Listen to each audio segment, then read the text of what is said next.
এরে কুমিল্লার মানুষ, নবীর আদর্শ কত সুন্দর। 2 বছরের উপরে রাষ্ট্র চালিয়েছেন আবু বকর। ইন্তেকালের পরে আবু বকরের জীবন বৃত্তান্ত আলোচনার আয়োজন করা হলো। খলিফা হলেন হযরত ওমর। আলোচনা করা হলো আবু বকরের জীবন ইতিহাস নিয়ে।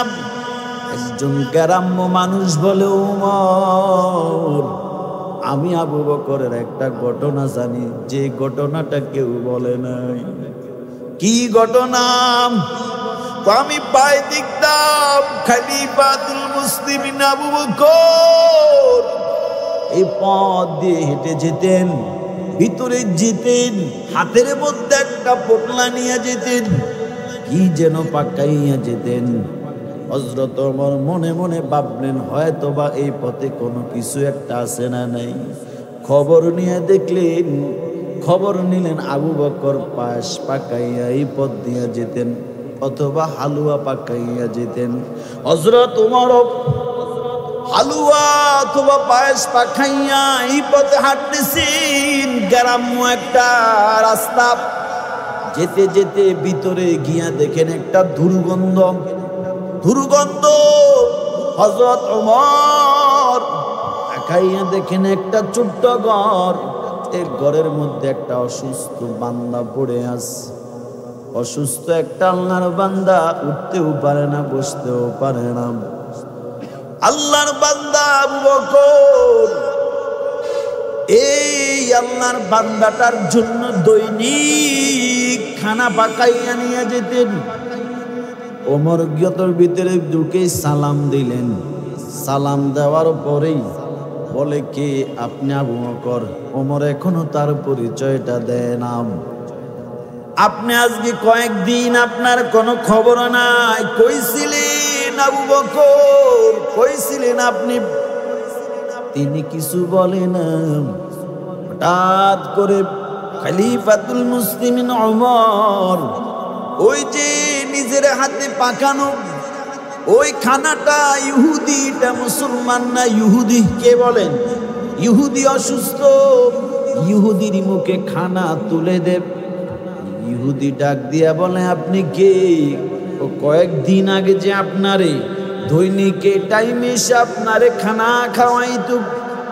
বলে, আসলে আপনি কে বলেন? আপনি তো সেই নাম। ওমর এখনো পরিচয় দেয় না, আমি রাষ্ট্রের প্রধান খলিফা হযরত ওমর। ওমর পরিচয় দেয় না। ওমর ইহুদি অসুস্থর মুখে চামিচ দিয়ে খানা তুলে দেয়। ইহুদি বলে, আপনি তো আগের সেই লোক না। বলে, কেমনে বুঝলা? আগে যিনি ছিলেন তিনি জানেন আমি অসুস্থ, আমি ঠোঁটগুলো আমার পচে গেল, আমি খানা খেতে ব্যথা পাই। ওই আল্লাহর বান্দা আমারে নিজের জিহ্বায় খানা নিয়ে আমার জিহ্বায় খানাটা তুলে দিত, যাতে আমার কষ্ট না হয়, ঠোঁটে যাতে আমি ইহুদি ব্যথা না পাই। অতএব আপনি তো চামিচ দিয়ে খানা খাওয়াইতেছি, আমি বুঝেছি আগে যিনি আমার খানা খাওয়াইতো আপনি সেই ব্যক্তি না।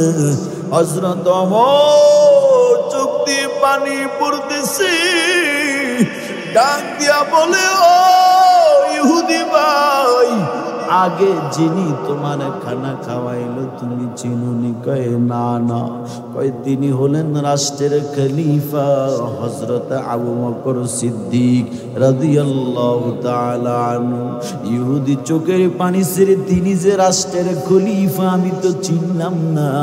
আমার মনে আশা ছিল রাষ্ট্রের খলিফা হযরত আবু বকররে যদি পাইতাম, আমি তার হাতে কালেমা পড়ে মুসলমান হয়ে যেতাম। না, আমি তো সেই পরিচয় দেয় নাই। আমি ভাবছিলাম সাধারণ কোন আবু বকর। উমর কয়, ইহুদি ভাই, না না, এটা আল্লাহর নবীর হাতে গড়া সাহাবী হযরত আবু বকর। কই গেল আবু বকর কয়েকদিন আগে আবু বকর দুনিয়া থেকে বিদায় নিয়ে গেল। ইহুদি চোখের পানি ছেড়ে কয় আপনি কি? কয় আমি ওমর। কয় দেরি করবেন না, আপনি তাড়াতাড়ি আমার কালেমা পড়ে মুসলমান বানায়া দেন, কারণ আমি যদি মারা যায় আমি ইহুদি হয়ে মৃত্যুবরণ করা লাগবে। যেই ইসলামের আদর্শ এত সুন্দর, রাষ্ট্রের প্রধান হইয়া আমি বিদ্রোহী, আমি ইহুদির যদি নিজের হাতে খানা খাওয়াইয়া দে, বুঝা গেল এই আদর্শওয়ালা দরদের মতো, এই আদর্শবান নবীর মতো আর কেউ আছে কিনা বলেন? না না, তাড়াতাড়ি আমার কালিমা পড়ায় মুসলমান বানায়া দাও। এরে কুমিল্লার মানুষ, এই নবীর আদর্শ এত সুন্দর, যে নবীর আদর্শে চুরি নাই, ডাকাতি নাই, ঠিক কিনা বলেন? হযরত ওমর, হযরত আবু বকর, স্ত্রী বলে স্বামী নেন, আমার মনে চাইছে কি ফল খাবো, কিছু টাকা জমাইছি নেন। আবু বকর বলে কোত্থেকে নিয়ে আসলা টাকা? ওই যে আপনি মাসিক যে বেতন পান, রাষ্ট্রীয়ভাবে আপনার যে ভাতা, আপনার যে বেতন, এটার থেকে কিছু জমাইয়া আমি জমা করে রাখছি। হযরত আবু বকর বলে বিবি, বুঝা গেল আগামী মাস থেকে এই টাকাটা আর নেওয়া যাবে না, এটা অতিরিক্ত টাকা কমায়া নেওয়া লাগবে। বুঝেন না কিছু? হযরত ওমর রাষ্ট্র চালাচ্ছেন 10 বছর। কয় বছর? জোরে বলেন, কয় বছর? 10 বছর রাষ্ট্র চালিয়েছেন। তাদের ইতিহাস দেখো, বাংলাদেশের মতো টিকটিকির মতো রাষ্ট্র না, অর্ধজাহান এই পৃথিবীর অর্ধেক শাসন করেছে সাইয়েদনা হযরত ওমর। সিরা জামা তালিওয়ালা জামা, কি তালিওয়ালা জামা। ওমরের স্ত্রী একদিন কয়, ও খলিফা, সামনে ঈদ, বাজার করা লাগবে, কি করা যায়? আপনার অগ্রিম 1 মাসের টাকা নেন, অগ্রিম 1 মাসের টাকা নিয়ে নেন। হযরত ওমর চিঠি লিখলেন অর্থমন্ত্রীর কাছে, আমি ওমর ঈদের বাজার করা লাগবে, 1 মাসের বেতন দেওয়া যায়নি। অর্থমন্ত্রী চিঠিটা পড়িয়ে একটা মুচকি হাস দিলেন, আবার কি যেন লিখে আবার পাঠায়া দিলেন, যাও হযরত ওমরের চিঠিটা দিয়ে দিও। হযরত ওমর চিঠিটা খোলার পরে চোখ দিয়ে চোখের পানি ছাড়া শুরু করে দিলেন। বুঝেননি? অর্ধজাহানের প্রধানমন্ত্রী, তিনি চাইলে কি না করতে পারে, আর তিনি অগ্রিম 1 মাসের বেতন নিবে, ঈদের বাজার করা লাগবে। তিনি আর অর্থমন্ত্রীর কাছে চিঠি দিচ্ছে, আমার 1 মাসের বেতন অগ্রিম দেওয়া যায়নি, সামনে তো ঈদ। আর আমাদের দেশে রাজনীতি মানেই হলো কোটি টাকা থাকতে হবে, দামি বাড়ি থাকতে হবে, গাড়ি থাকতে হবে, এটাকেই তো বলে নেতা, ঠিক কিনা বলে? অর্ধজাহানের বাদশাহ চিঠিটা হাতে পাওয়ার পরে চোখ দিয়া পানি আর পানি। হযরত ওমরকে প্রশ্ন করা হলো, খলিফাতুল মুসলিমিন, আপনি কি পরে কান্না করলেন? হযরত ওমর বলে, আমি যে 1 মাসের বেতন চাইছিলাম, অগ্রিম 1 মাসের মালিক। অর্থমন্ত্রী আমার 2টা কথার উত্তর জানতে চায়। কয়টা কথা? 2টা প্রশ্নের উত্তর দিয়ে 1 মাসের অগ্রিম বেতন নেওয়ার জন্য বলিস। 1 নাম্বার, হযরত খলিফা ও রাষ্ট্রের প্রধান হযরত ওমর, আপনি যে অগ্রিম 1 মাসের বেতন চাইছেন, আমি আপনার হুকুম মানার জন্য প্রস্তুত। তবে 1 নাম্বার প্রশ্ন, আপনি যে আগামী 1টা বছর ক্ষমতার মসনদে থাকবেন, এর গ্যারান্টি কি? সুবহানাল্লাহ, ঠিক না? কেউ তো 40 সাল পর্যন্ত থাকার একটা দিছে না, কথা কর না কেন? থাকার একটা গ্যারান্টি দিছে তো। অথচ দুপুরবেলা খানা পাকাইলো, খানাটাও বাগ্যে জুটে নাই।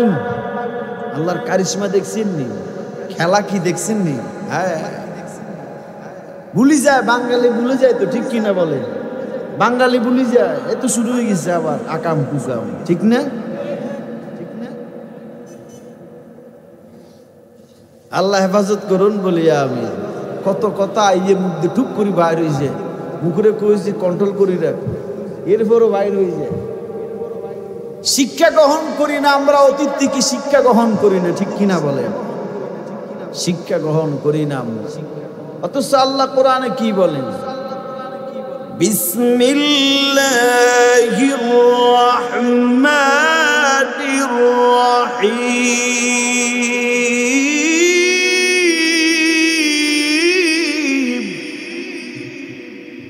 ইযা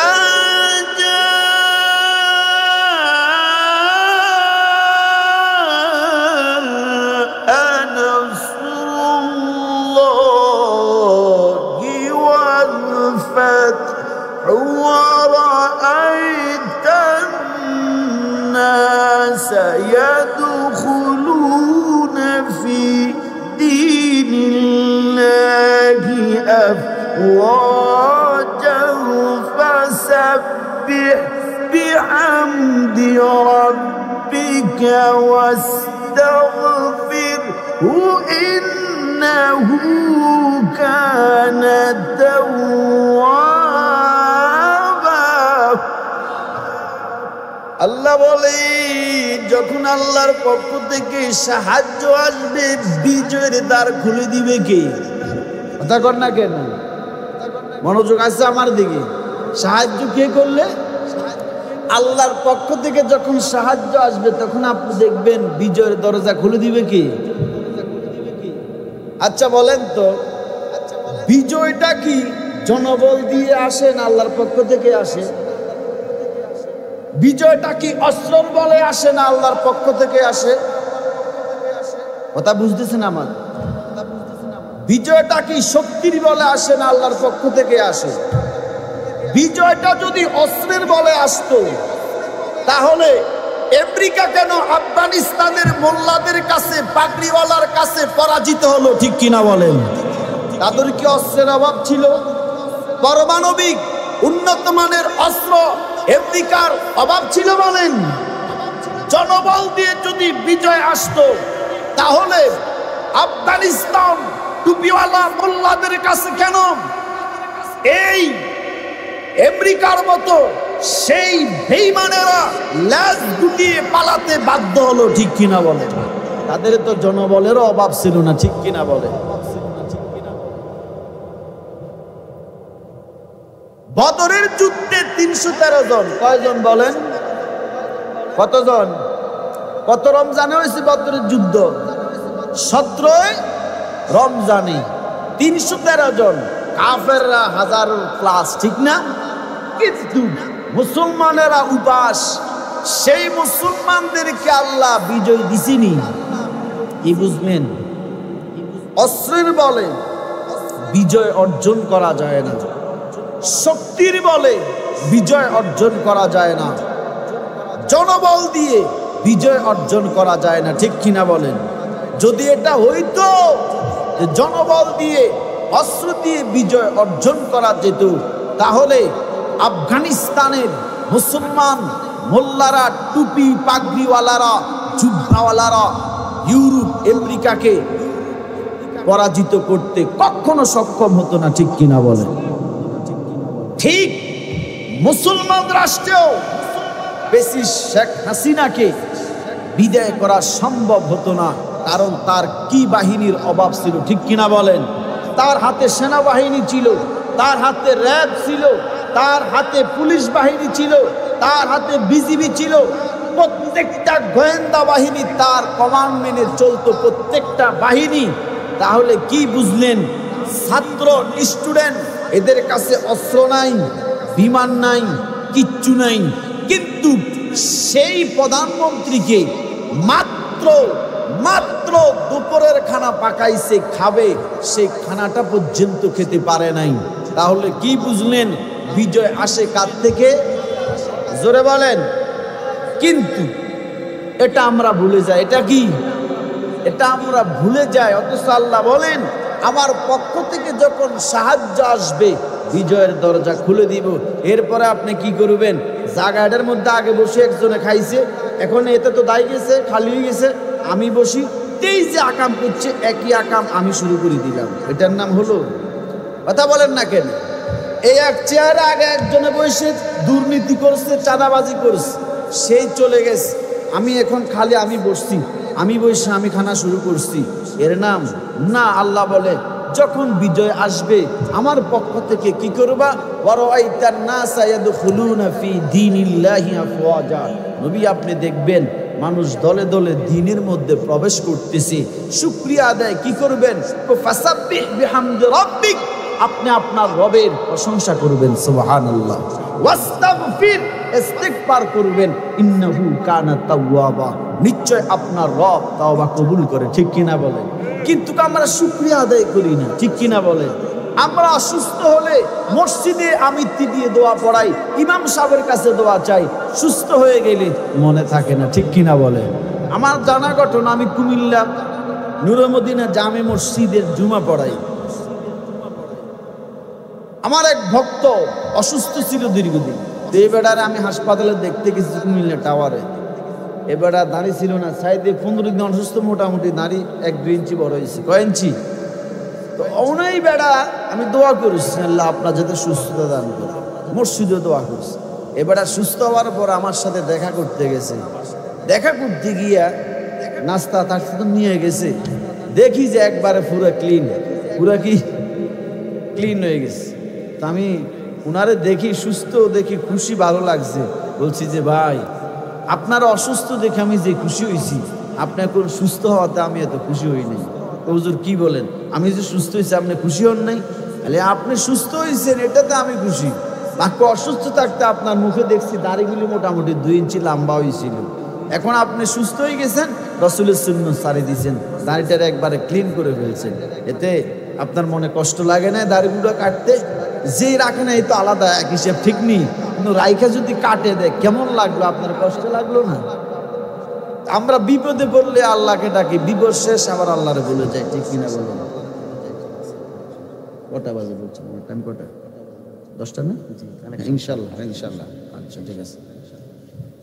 তো আমাদের যে বিষয়টা বলতেছিলাম, রাসূলের আদর্শের মধ্যে শান্তি আছে না নাই? জোরে বলেন, আছে না নাই? অবশ্যই শান্তি আছে। তা আবু বকর রাসূলের আদর্শ মানলেন, দামি হয়ে গেলেন। ওমর রাসূলের আদর্শ মানলেন, দামি হয়ে গেলেন। আমাকে আপনাকে রাসূলের আদর্শ মানার দরকার আছে না নাই? জোরে বলেন, আছে না নাই? রাসূলের অনেক আদর্শের মধ্যে একটা আদর্শ হলো, রাসূল তো পৃথিবীর থেকে চলে গেছেন, রাসূলের ওফাত হয়ে গেছে, দুনিয়ার থেকে বিদায় নিয়ে গেছেন রাসূল। রাসূল রেখে গেছেন 2টা জিনিস। কয়টা জিনিস বলেন?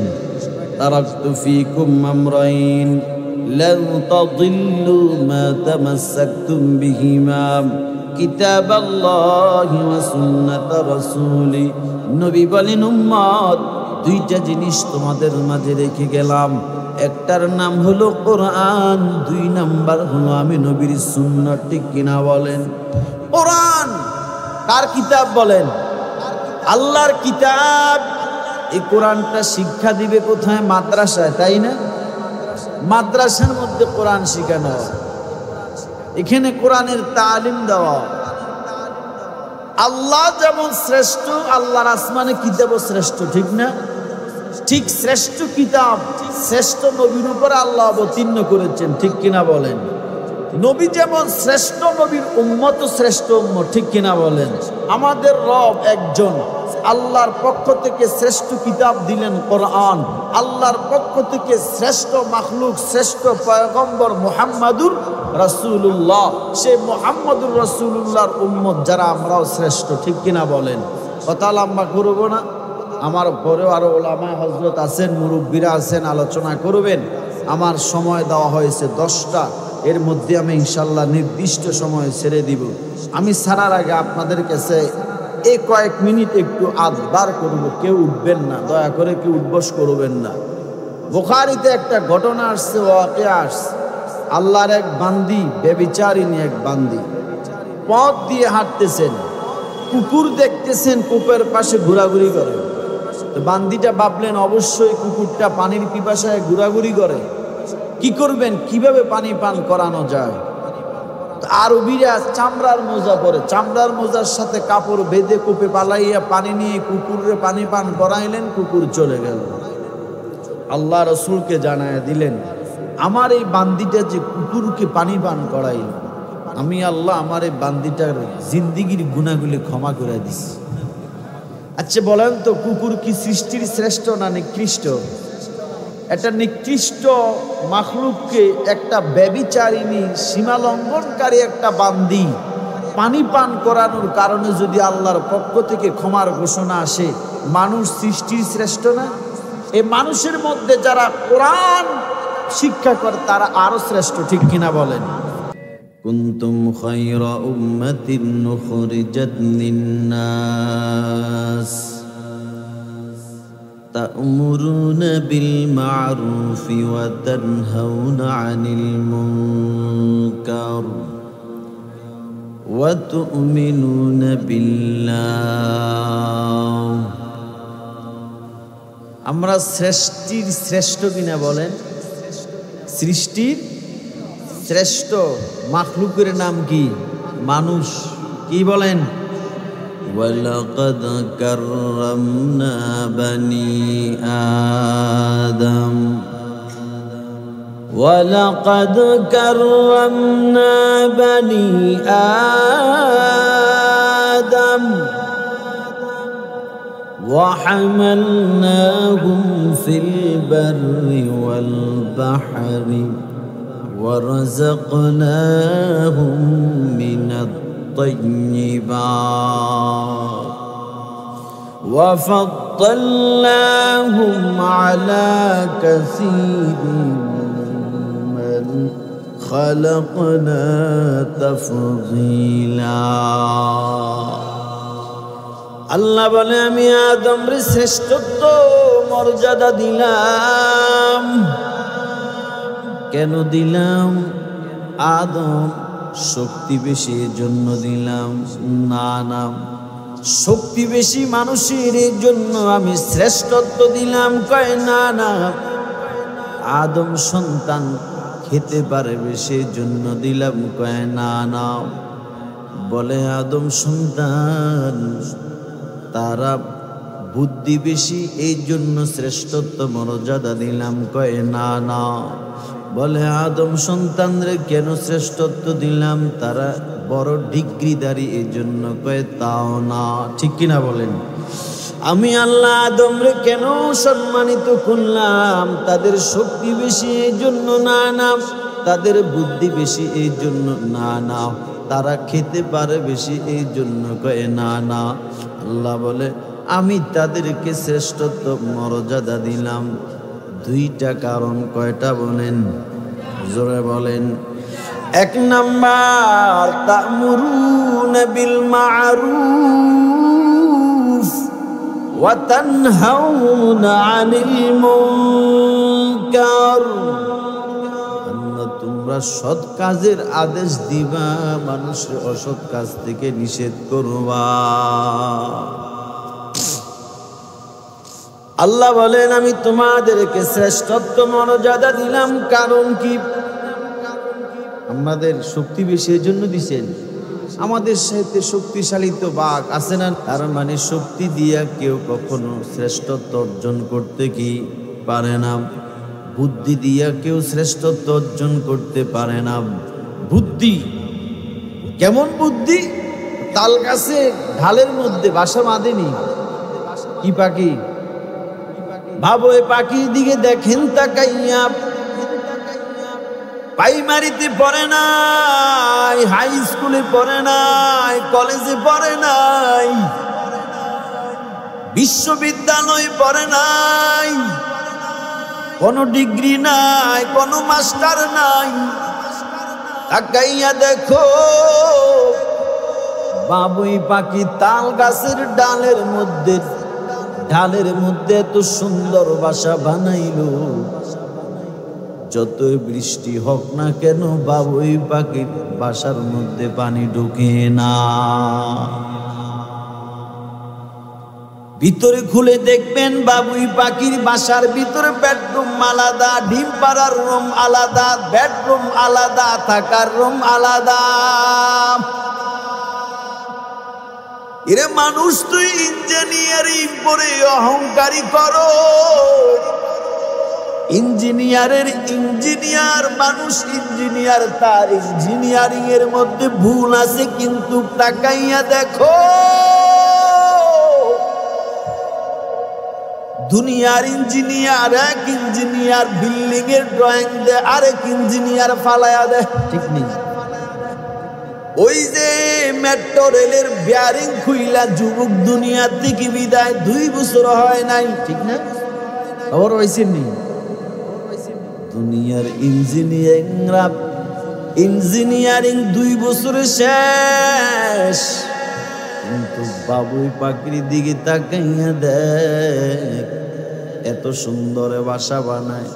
এক একটা বাসার এক একটা আলাদা আলাদা ড্রয়িং না, প্রত্যেকটা বাবুই পাখির বাসার এক রকম ড্রয়িং। ঠিক কিনা?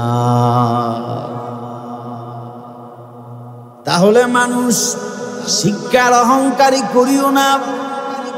তোমার চাইতে বড় শিক্ষিত বাবুই পাখি।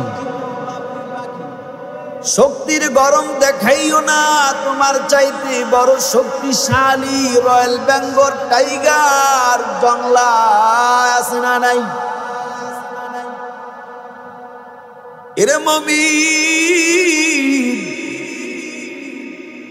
খানা খেতে পারো অহংকারী দেখাইও না। 2 বেলায় গোস্ত খাইলে তোর পেট খারাপ।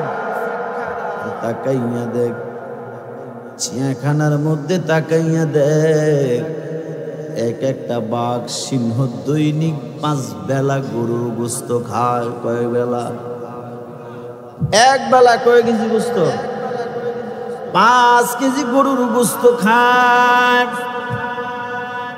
সাগরের একটা তিমি মাছ প্রতি বেলায় 17 টন চিংড়ি খায়। প্রতি বেলা 3 বেলা খাওয়ায় কি? কথা কর না কেন? এই জন্য আমার পূর্বে হযরত একটা আয়াত পড়েছেন, আমি শুনেছি, ওয়া খুলিকাল ইনসানু দাঈফা। আল্লাহ বলে, হে মানুষ, আমি তোদেরকে দুর্বল করে বানাইলাম। আসলে দুর্বল না? কথা কর না কেন? দুর্বল কিনা? কিন্তু কে মানুষ শক্তি দেখায় বেশি, ক্ষমতা দেখায় বেশি, অহংকার দেখায় বেশি। ঠিক নেই? ক্ষমতার গরম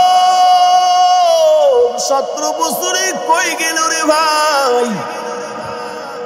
এত গরম, এত ক্ষমতা, এত পুলিশ বাহিনী, এত র্যাব, এত বিজিবি, কই গেল 17 বছরের ক্ষমতা? বিশাল সম্রাট। ক্ষমতা দিয়া যদি চলতো, তোমার চাইতে বড় ক্ষমতাওয়ালা ফেরাউনরে আল্লাহ যে ক্ষমতা দিছেন দুনিয়ার কারণে, আল্লাহ ক্ষমতা দেয় নাই। ঠিক নেই?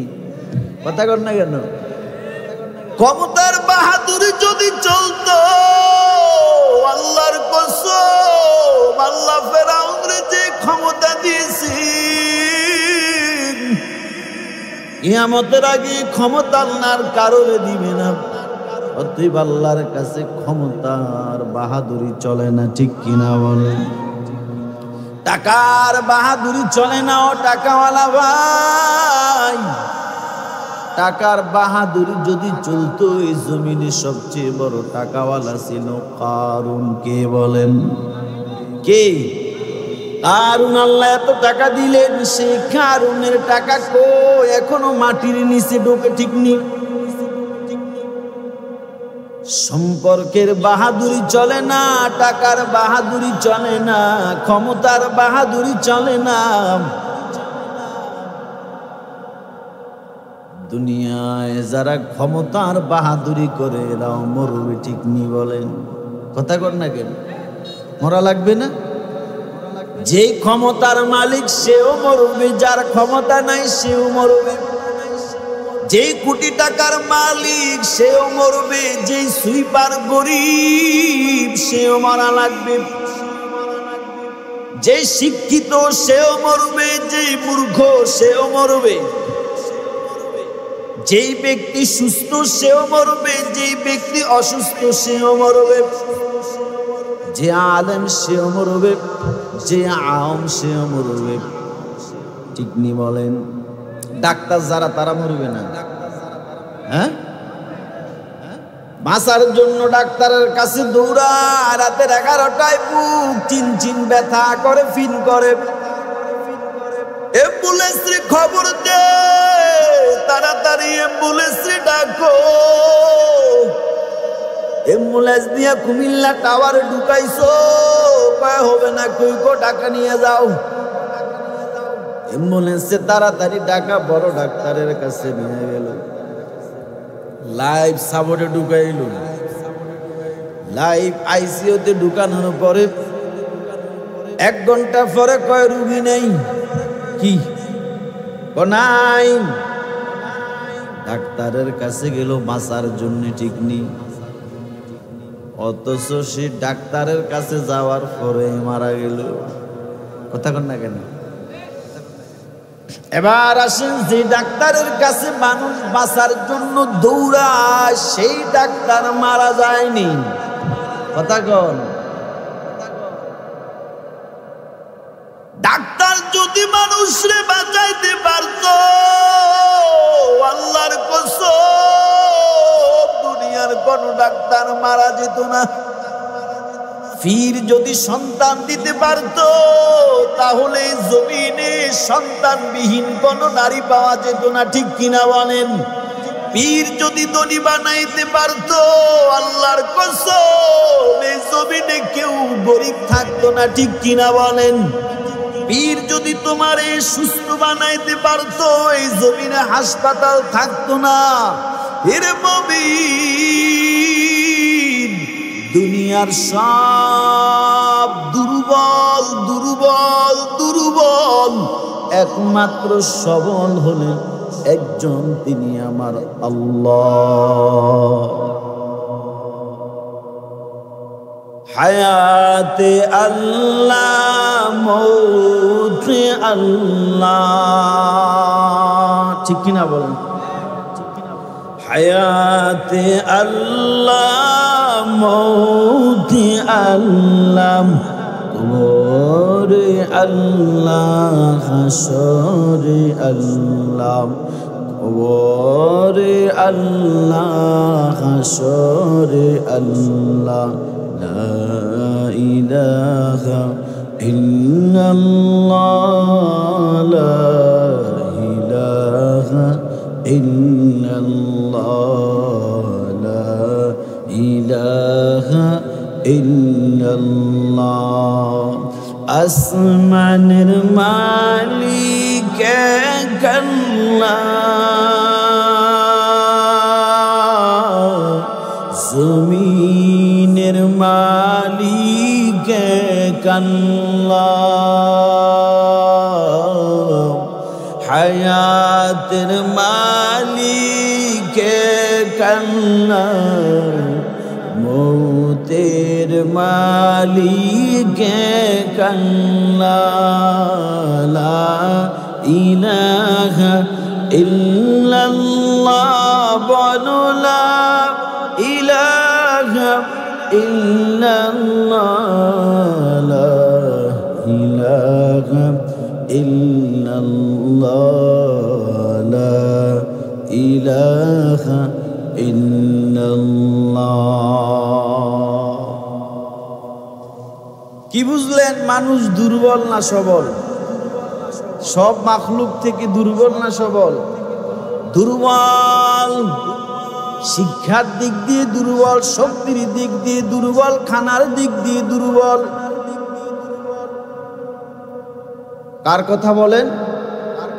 আল্লাহর কথা। আল্লাহ বলেন ওয়া খুলিকাল ইনসানু দাঈফা। এবার আপনাদেরকে একটা কথা বলি, শক্তির দিক দিয়ে দুর্বল, শিক্ষার দিক দিয়ে, জ্ঞানের দিক দিয়ে দুর্বল, খানার দিক দিয়ে দুর্বল, সব দিক দিয়ে অন্য অন্য মাখলুক থেকে মানুষ দুর্বল। কিন্তু সৃষ্টির কথা কর না কেন, সৃষ্টির সেরা। আবার আল্লাহ বলে মানুষ কি দুর্বল সেরা হয় কেমন? একটা উদাহরণ দেই। আপনার সংসারে দুইটা বাচ্চা, একটার বয়স 6 বছর আর একটার বয়স মাত্র 2 বছর। আপনার একটা শখের একটা জিনিস, একটা দামি মোবাইল আইফোন। এই মোবাইলটা পাশে একটা কাঁচের গ্লাস, বড় 6 বছরের ছেলেটা হাতের বাড়ি লেগে কাঁচের গ্লাসটা ভেঙে গেল। আপনি সন্তানটাকে এত জোরে ধমক দিলেন, বকা দিলেন, থাপ্পড় লাগায়া দিলেন, আমার শখের গ্লাসটা ভেঙে ফেললাম। একটু পরেই আইফোন 2 লক্ষ টাকা, 1.5 লক্ষ টাকার একটা আইফোন দামি সেট, আলটা মোবাইলটা দামি একটা মোবাইল। আপনার ছোট্ট ছেলেটা 2 বছর, বোঝে না, দুর্বল। এই ছেলেটা মোবাইলটা নিয়ে টাইসের মধ্যে ফালাইয়া এলসিডি গ্লাস ফাড়াইয়া ফেলল। আপনি দেখা মাত্র ধমক দিলেন, সন্তানটা কান্না করে কি করে না? জোরে কয় না? আপনার দামি জিনিস, শখের জিনিসটা ভাঙলো 2 বছরের ছেলে। আপনি দেখা মাত্র সন্তানকে ধমক দিলেন, 2 বছরের ছেলেটা ভয়ে কান্না করতেছি। আপনি দেখেন 2 বছরের ছেলেটা চোখ দিয়া পানি ছাড়ছে। আপনি দৌড়াইয়া সন্তানটার বুকে নিয়ে বলেন, বাবা তোমার কিছু বলি নাই, তুমি কান্না করিও না। কয়েক মিনিট আগে বড় ছেলেটা 100 টাকার একটা গ্লাস ভাঙলো, তারে ধমক দিলেন, তার বকা দিলেন, গায়ে হাত তুললেন। অথচ একটু পরেই ছোট আবু ছেলেটা আপনার দামি সেটটা ভেঙে ফেলল। একটা ধমক দেওয়া মাত্র কান্না শুরু করে দিল। আপনি বকলেন না, গায়ে হাতও তুললেন না, বরঞ্চ ছেলেটা কান্না করা দেখে আপনি বাবা সইতে পারেন না, সন্তান তারে গিয়ে জড়ায়া ধরে বলে, বাবা কাঁদিস না, আমি তোরে কিছু বলি নাই। কি বুঝলেন? দুটোটাই তো আপনার ছেলে। একটা হাত সস্তা জিনিস ভাঙলো, আপনি তারে বকাও দিলেন, ধমক দিলেন, গায়ে হাতও তুললেন। আর 2 বছরের ছেলেটা আপনার 1.5 লক্ষ টাকার মোবাইলটা ভাঙলো, তারে বকাও দিলেন না, গায়ে হাত তুললেন না, সামান্য একটু ধমক দিলেন, অথবা চোখটা বড় করে তাকাইলেন। ছেলেটা ভয়ে কান্না করতেছে, আপনি সাথে সাথে তারে সান্ত্বনা দেওয়ার জন্য জড়ায় ধরে তারে তুলে নিলেন। ব্যাপার কারণ কি কই? দুটোটাই তো তোমার ছেলে।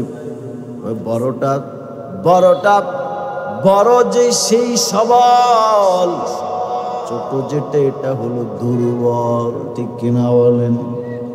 ছোট এটা দুর্বল, এটা বোঝে না, এটা বোঝে না, এটা দুর্বল। ছোট্টটা দুর্বল। এই জন্য বাবা, ছোট্ট শিশু দুর্বল, সন্তানের বাবা দুর্বল হওয়ার কারণে বাবা সন্তানের বকে না, গায়ে হাত তুলে না। আল্লাহ বলে, হে মুমিন, ও আমার বান্দারা, তোদেরকে আমি বানাইছি বড় দুর্বল, তোরা আমার কাছে বড় দুর্বল। আমি আল্লাহর কাছে শক্তিশালী বাঘ, তার এত দাম নাই। আমি আল্লাহর কাছে বড় বড় শক্তিশালী হাতির দাম নাই। আমি আল্লাহর কাছে দুনিয়ার কোন মাখলুকের এত দাম নাই। তোরা বান্দারা হাজারো হাজারো গুনাহ করো, বান্দা বাজুর গুনাহ যদি সাগরের ফেনা পরিমাণ হয়, আমি আল্লাহ তোর জন্য দয়া নিয়ে আসি পাহাড় পরিমাণ। তোর গুনাহ যদি হয় পাহাড় পরিমাণ, আমি আল্লাহ তোর জন্য দয়া নিয়ে আসি আসমান পরিমাণ। তোর গুনাহ যদি হয় আসমান পরিমাণ, আমি আল্লাহ তোর জন্য দয়া নিয়ে আসি আরশ পরিমাণ। কারণ কেন জানুনি, আমি তো আল্লাহ বলছি তোরা দুর্বল। অতএব দুর্বলের উপরে বাবা যদি তার সন্তানটা দুর্বল হওয়ার কারণে হাজারো অন্যায় করে, বড় অন্যায় করার পরে বাবা যদি সন্তান দুর্বল হওয়ার কারণে যদি ক্ষমা করে দেয়, আমি আল্লাহ তোরা দুর্বল এই জন্য তোদের হাজারো অন্যায় আমি আল্লাহ দয়া করে ক্ষমা করে ঘোষণা দিলাম। 100 ভাগ মায়া আমি আল্লাহর কুদরতি কলিজা। 100 ভাগ মায়ার মধ্যে 99 ভাগ মায়া আমার কুদরতি কলিজায়, আর 1 ভাগ দুনিয়ার সব মাখলুক করে দিলাম। কত ভাগ? 100 ভাগ মায়া আমি আল্লাহর কুদরতি কলিজা। বাকি 99 ভাগ মায়া কার কাছে বলেন? কার কাছে? এই 100 ভাগের 1 ভাগ, এটারে আবার মুফাসসিরিনে কেরাম বলে আল্লাহ আবার 100 ভাগ করছেন। 1 ভাগরে কয়বার করছেন? আবার 100 ভাগ করছেন। এই 100 ভাগের 99 ভাগ মায়া আল্লাহ আমার নবীরে দিছেন। সুবহানাল্লাহ। এই জন্য নবীরে আল্লাহ কোরআনে বলেন, ওয়ামা আরসালনাকা ইল্লা রাহমাতাল লিল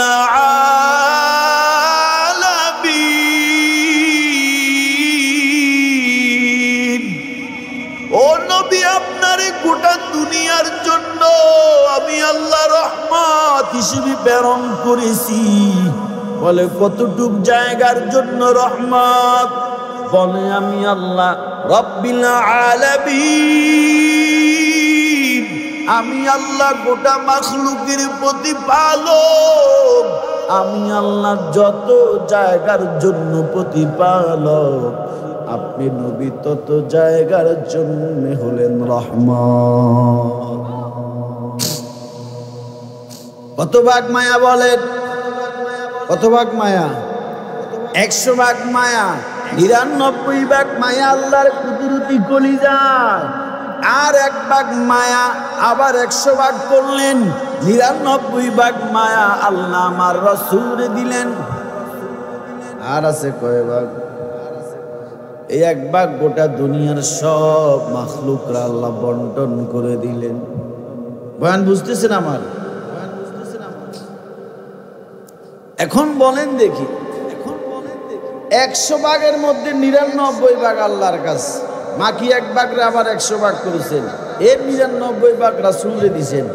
আর 1 ভাগরে শুধু কি মানুষের মাঝে দিছেন না গোটা মাখলুকের মাঝে? গোটা মাখলুকে দিছে না? এই 1 ভাগ শুধু মানুষে দেয় না, গোটা মাখলুকের মধ্যে দেওয়ার পরে ভাগ তার বাচ্চার জন্য মায়া আছে না নাই? আচ্ছা, ভাগ ভয়ঙ্কর না? কথা কন না কেন? কিন্তু বাচ্চার জন্য কি সে ভয়ঙ্কর? হ্যাঁ, সাপ, হানক সাপ, এটা ভয়ঙ্কর না? কামড় দিলেই মানুষ মরে, কিন্তু সে সাপ তার বাচ্চার জন্য কি সে ভয়ঙ্কর? বাঘ মানুষের জন্য ভয়ঙ্কর, ফাইলে খায়, কিন্তু তার বাচ্চার জন্য সে ভয়ঙ্কর। এ মায়া দিছে কি? একটা গরু তার বাছুরের জন্য মায়া আছে না নাই? একটা মুরগি তার সন্তান, তার 15-20টা বাচ্চা, একটার যদি সিল কাক জাপ দেয়, সিল কাকের সাথে যুদ্ধ ঘোষণা করে, ঠিক না? আচ্ছা, 15-16টা একটা নিয়ে গেলে কি বা হবে? আর একটা নিয়ে যাক না, 2টা নিয়ে যাক, সমস্যা কি? আরো 13-14টা আছে, কিন্তু মুরগি সিলের সাথে যুদ্ধ করে এক পর্যায়ে তাকায়া লক্ষ্য করে দেখবেন মুরগিটা যখন সিল অথবা কাকের সাথে আর কুলাইতে পারতেছে না, তখন তার দুইটা ডানা মেলে বাচ্চাগুলিকে তার বাসায় ডাকে, আয় আয় সন্তানেরা, আমি মায়ের ডানার নিচে আশ্রয় নে, আমি মা আর পারতেছি না। কি বুঝলেন? এই মায়াটা তার সন্তানের জন্য কে দিছে? আল্লাহ। একটা ঘটনা বলি, বনি ইসরাইলের একটা ঘটনা বলি। বনি ইসরাইলে দীর্ঘদিন বৃষ্টি নেই। কি নাই বলেন? যে জমিনে পাপ, অন্যায়, অবিচার, জুলুম, নির্যাতন, গুম, খুন, চাঁদাবাজি, টেন্ডারবাজি, দর্শন, মিথ্যা মামলা, হয়রানি, জুলুম বেড়ে যাবে, ওই জমিন থেকে আল্লাহর রহমতের বৃষ্টি উঠে যাবে। ঠিক কিনা বলেন? ওই জমিন থেকে আল্লাহ শান্তি তুলে নিবে। ঠিক কিনা বলেন? আমরা হুজুররা আর কত বুঝামু কোন? আমরা বুঝাইতে বুঝাইতে আমি নিজে অসুস্থ হয়ে গেছি। এই যে দৈনিক রাত্রে প্রোগ্রাম করি, আমি কিন্তু খুব অসুস্থ। আজকে গাড়ির পিছনে সিটে আমি শুয়ে আসছি। এই যে বয়ান চলে, ওলামায়ে কেরাম বুঝাইতেছে আপনাদেরকে হাতে পায়ে ধরে, এই বয়ানটি যদি হিন্দু করে করতাম, হিন্দুরা ভালো হয়ে যেত। ঠিক না? কিন্তু আফসুস, মুসলমানরা আদর্শবান একজন নবী পাওয়ার পরেও আমাদের আল্লাহ এক, আমাদের আদর্শবান নবী সৃষ্টির শ্রেষ্ঠ, যার জীবনে কোনো মিথ্যা নাই। ঠিক নেই? যার জীবনে কারো একটা গালি দেয় নাই। ঠিক না? যার 63 বছর জিন্দেগিতে কাফেররা পর্যন্ত আমার রাসূলের সার্টিফিকেট দিয়েছে। ঠিক কিনা বলে? যে মুহাম্মদ মিথ্যা বলে না, আমানতের খেয়ানত করে না, মুহাম্মদ জীবনে জবান দিয়ে কারোর গালি দেয় না, মুহাম্মদ জীবনে দুর্নীতি করে না, চাঁদাবাজি করে নাই, টেন্ডারবাজি করে নাই, দর্শন করে নাই, গুম করে নাই, খুন করে নাই। তো সেই নবীর আদর্শ বাদ দিয়া দুনিয়ার নাপাক আদর্শ মানেন কেন? ঠিক কিনা বলেন? আপনি যদি নবীকে আদর্শবান রাসূল মানেন, আমার নবীকে যদি সৃষ্টির শ্রেষ্ঠ মানেন, আপনি যদি সৃষ্টির শ্রেষ্ঠ মাখলুক হয়ে থাকেন, তাহলে আপনি দুনিয়ার নাপাক ওয়ালার পিছনে ঘুরেন কেন? ঠিক কিনা বলেন? আপনি তার আদর্শ মানেন কেন? আপনার জন্য তো আল্লাহ উত্তম আদর্শ রাখছেন কিনা বলেন? উত্তম নবীর ভিতরে উত্তম আদর্শ কোথায় বলছে আল্লাহ? শরীর তো অসুস্থ, মনে টান দিতাম কয়েকটা।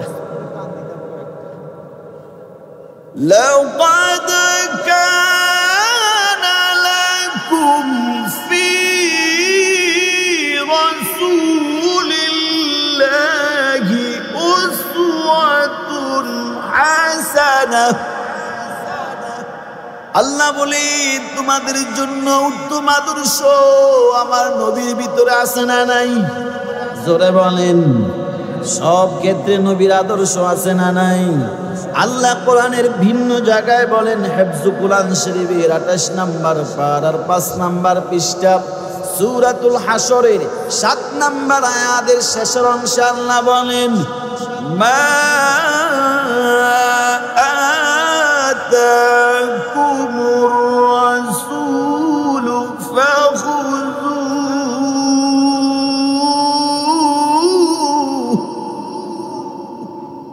ওয়া মা নাহাকুম আনহু ফান্তাহু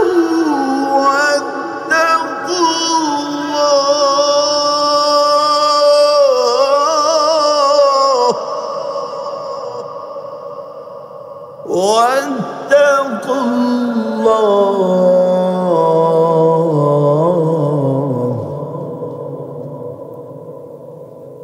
ما آتاكم الرسول فخذوه وما نهاكم عنه فانتهوا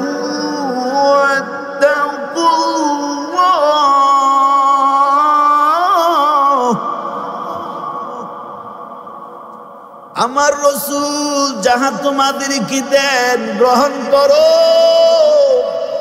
যাহা থেকে নিষেধ করেন তাহা থেকে দূরে থাকুন। বুঝে থাকলে বলুন, আবু বকর আমার নবীর আদর্শ মানছেনি, ওমর মানছেনি, উসমান মানছেনি। কথা সবাই জানেন না, কথা বলতে পারেন না।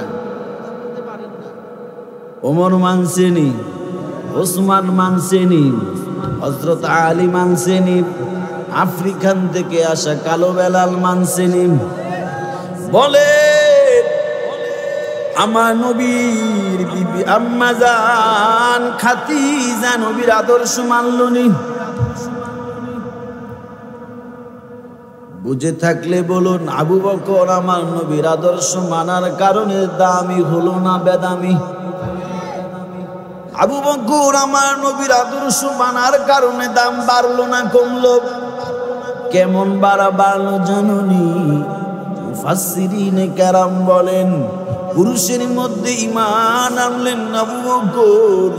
আমার আল্লাহ আবু বকর রে আমার নবীর মাধ্যমে আল্লাহ জানায়া দে পয়গম্বর, আপনার সাহাবী আবু বকরের আমি আল্লাহর পক্ষ থেকে সালাম। সেই আবু বকর আমার নবীর আদর্শ মানার কারণে আমল কম না বেশি?